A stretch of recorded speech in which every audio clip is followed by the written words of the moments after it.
There's a specific kind of anonymity that comes when moving to a new city at 24. You rent a ground floor apartment, you know almost no one. Moving through crowded streets without being recognized feels like freedom. Living alone requires you to build your own structure, a precise, private rhythm. Leaving at exactly 7:40 every morning, not 7:30, not 7:45, leaving exactly 11 minutes to reach the express bus stop. It's a completely unshared routine. But isolation is easily mistaken for privacy. A ground floor apartment with windows facing the street offers a great view of the city. We rarely consider that looking out at the sidewalk inherently means the sidewalk can look back in at us.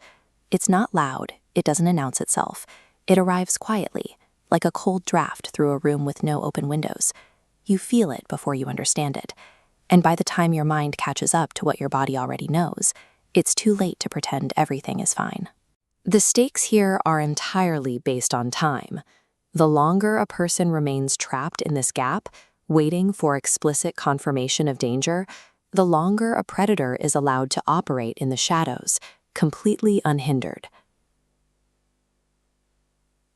In late October, a warm coffee cup appeared on the exterior ledge of the apartment door. It was waiting there at exactly 7:40 in the morning. Inside the cup was a highly specific order: oat milk, 2 sugars. The instinct gap triggers immediately. The conscious mind decides it's a neighbor making a strange but well-intentioned gesture. You leave the cup on the ledge and head to work. The brain restores normality. 7 days later, at exactly 7:40 on a Thursday morning, a second identical cup sits on the exact same ledge.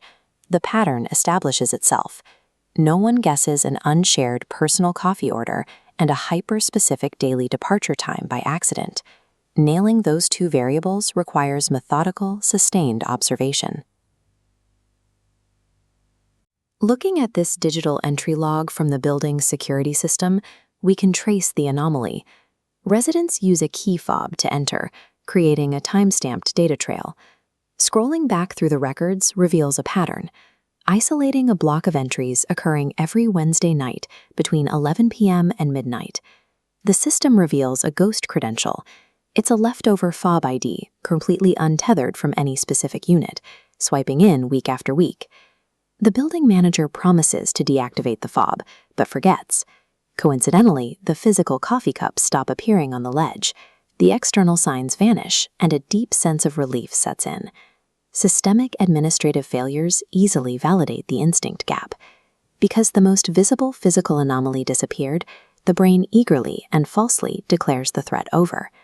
In November, a dark blue sedan appears down the street. It only parks there on the nights the street is quietest, the nights the resident returns home late, when there are fewer witnesses around. Documenting the vehicle feels like an actionable defense. You stand at a distance, zooming in with a phone camera to capture time-stamped photos of the license plate to build a record. By the 9th photograph, the vehicle changes.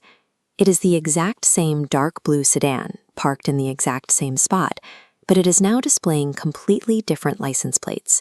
The stalker was now monitoring the narrator's counter-surveillance, adapting their methodology the moment they realized they were being documented.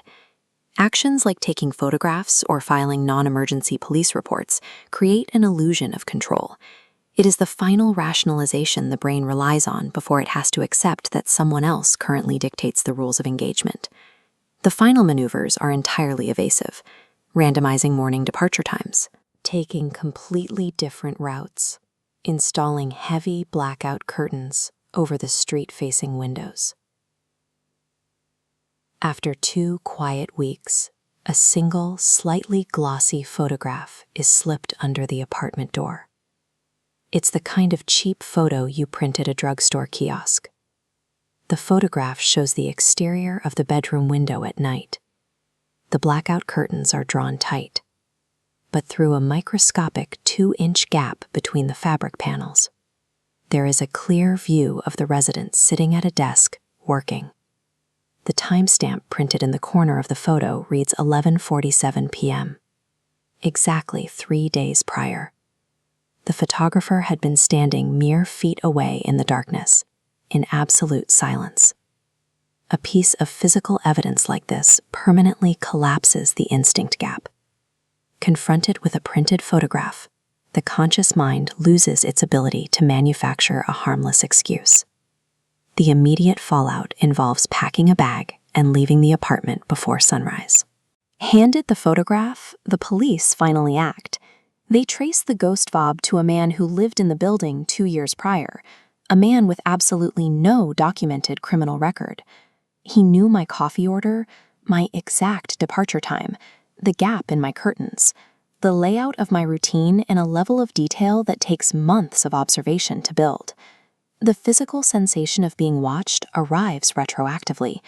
By the time your conscious mind catches up to the unease your body feels, the danger has already been present for months. When your instincts tell you something is wrong, do not rationalize them away.